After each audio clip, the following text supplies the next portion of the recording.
how much does it really cost to live in Bangalore?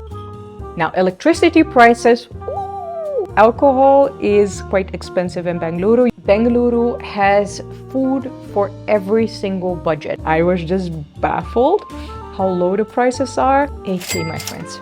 My friends, you want answers? And I got the answers. We're gonna talk numbers today. I have expenses in the following categories: housing, basic living amenities, food, commuting, and some extras. So if you want to see everything, make sure to keep on watching until the end. Hi, in case we haven't met before, I am Ivana and I have been living in India as a Netherlands foreigner now for 5.5 years, only in Bangalore. So I have quite some experience shifting houses in Bangalore, having different expenses. Now, before we get into more expenses and I completely scare you about how much it costs to live here, let's first talk about effortlessly saving money. For this, I've partnered with Hubble, which is an app where you can buy discounted brand vouchers at up to 10% off of brands that you're buying in your daily life anyways. So for instance, Amazon and Flipkart are there for shopping, Swiggy and Zomato for your food ordering, Uber for commuting, Make My Trip, Ease My Trip, Yatra are there for booking your flights and hotel tickets, Myntra and Tata Click for fashion and accessories,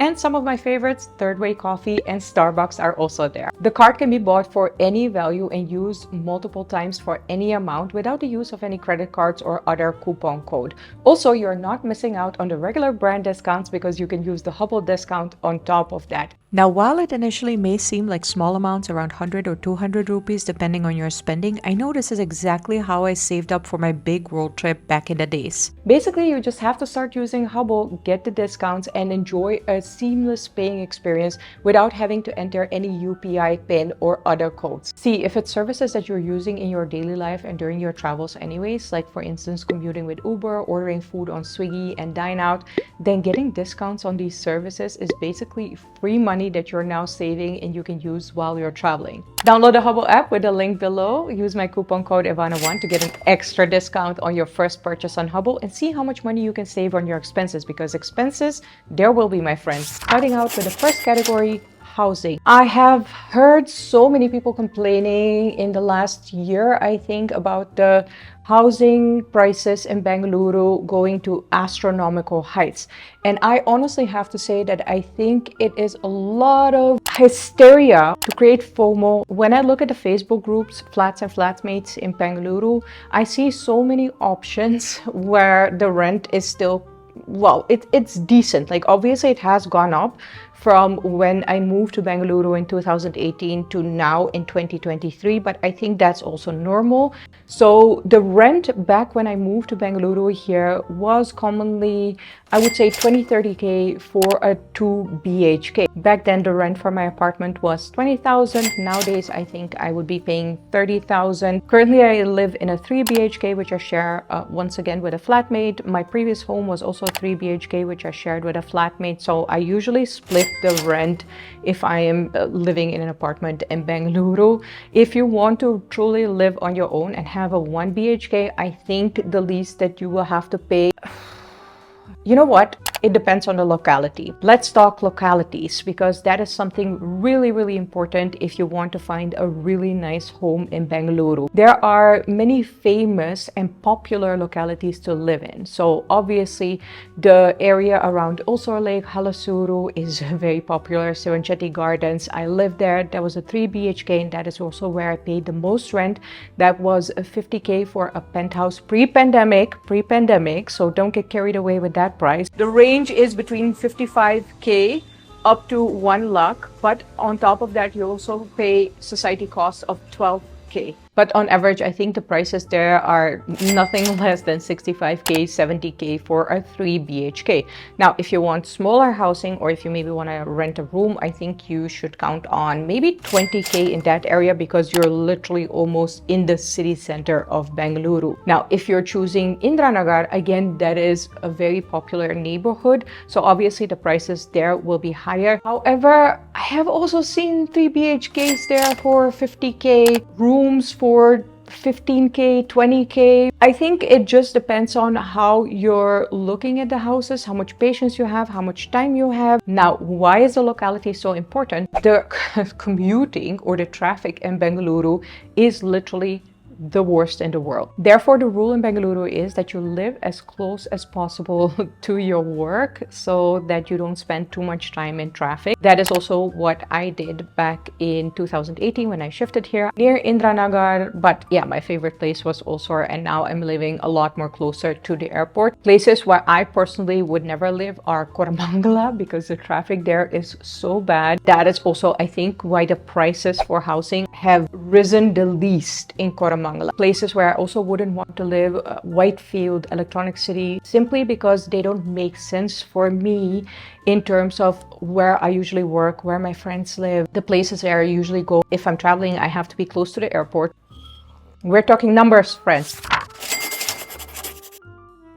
Wi-Fi. I think you can buy Wi-Fi for, let's say, 5K for 3 months, or you can pay per month for 1,000 rupees to just get fast Wi-Fi. Now, you have to keep in mind, I really need fast Wi-Fi. Hence, the price might be a little bit on the higher end. What is also very common here in India is that you have so much data on your phone that you could just connect your phone to your laptop as a hotspot. So I don't think Wi-Fi will be a big expense. 300 up to 1,000 rupees per month, depending on the speed that you would need. Now, electricity prices, very controversial right now because the prices have gone up significantly. I think this is the most shocking price increase that I have seen throughout the years, because I remember that the electricity bill that Nishta and I used to pay in our first year was something like 300 up to 700 rupees. We didn't have AC.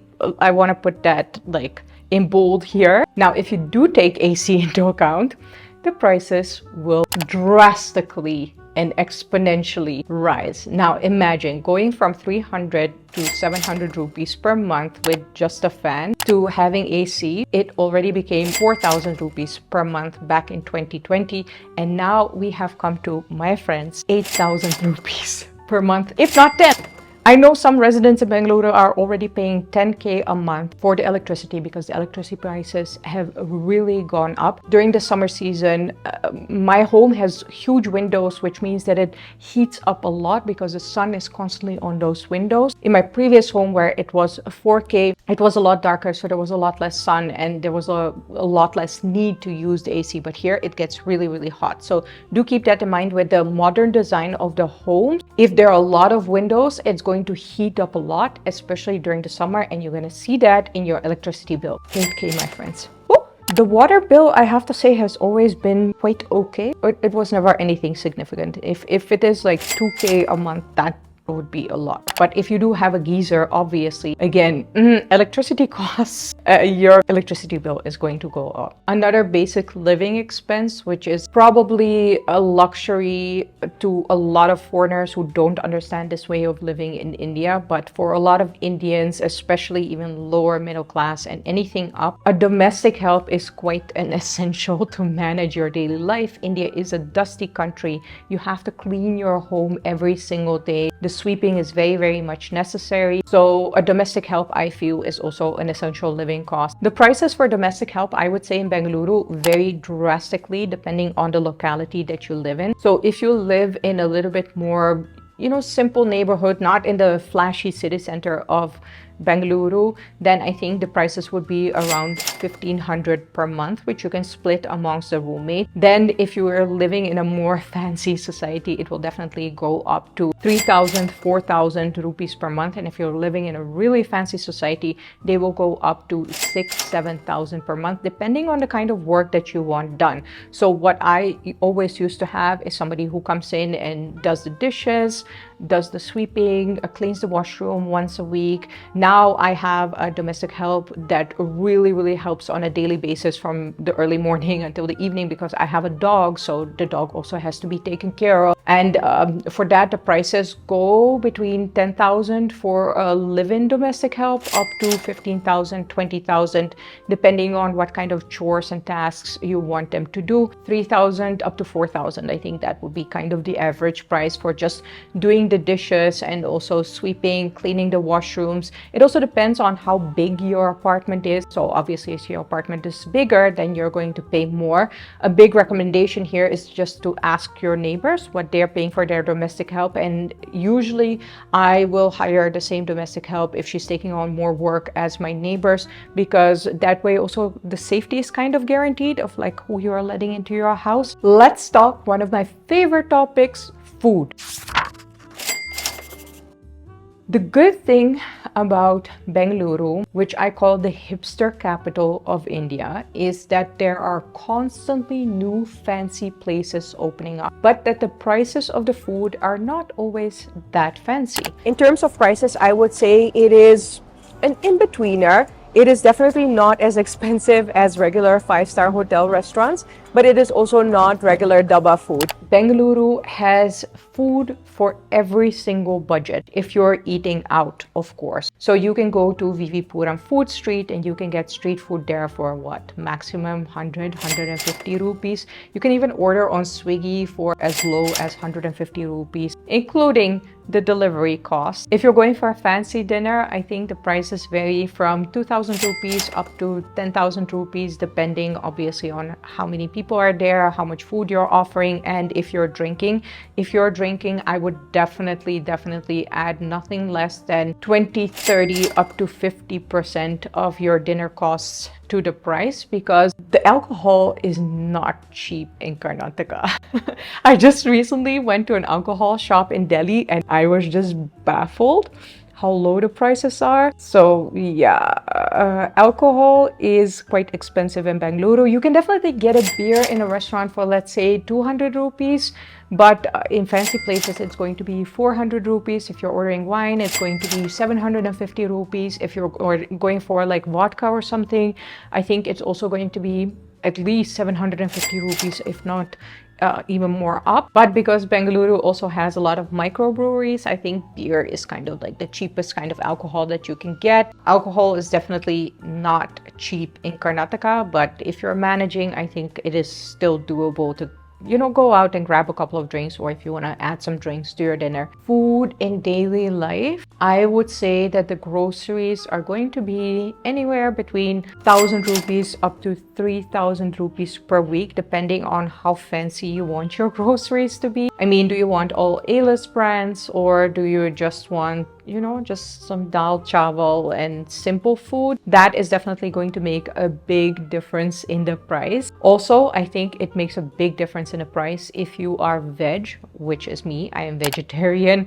or if you are non-veg, because obviously meat is more expensive than vegetables. Just to give you an example, let me look up some vegetables. An onion, 1 kg is 26 rupees. Cauliflower, 1 piece, 27 rupees. Brinjal, 250 grams, which is 1 big eggplant, 39 rupees. If you want to buy half a kg of chicken, that is going to cost you nothing less than 250 rupees, or maybe a little bit less, like if you go to a butcher shop. But if you're ordering it online, and I mostly order all my groceries online, Peak Bangalore. I love exploring my supermarkets, but that's more of a touristy activity by now. In Bangalore, most of my groceries are ordered online because the delivery costs are so low or non-existent. Usually you get delivery for free if you order a certain amount, and the groceries will be here within 15 minutes. So it just doesn't make sense to go out and go grocery shopping unless I want to do it for fun. Now let's talk about the commute in Bangalore.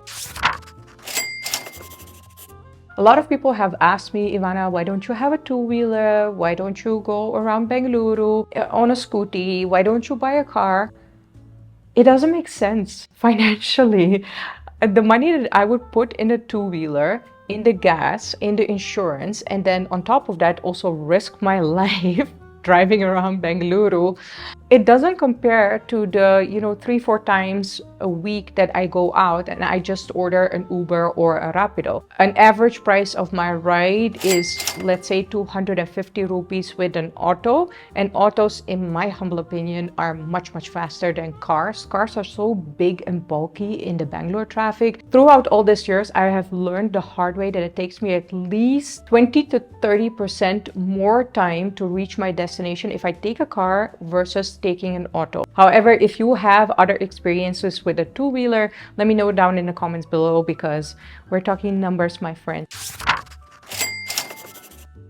Before I give you the totals of budgets needed for a life in Bangalore, just one quick reminder to download the Hubble app. Use my code Ivana1 to get discount on your first purchase and see how much money you can save on your expenses. Of the range that you have to think about, minimum of 30K a month, 20K a month would be like really pushing it in terms of like budgets and savings.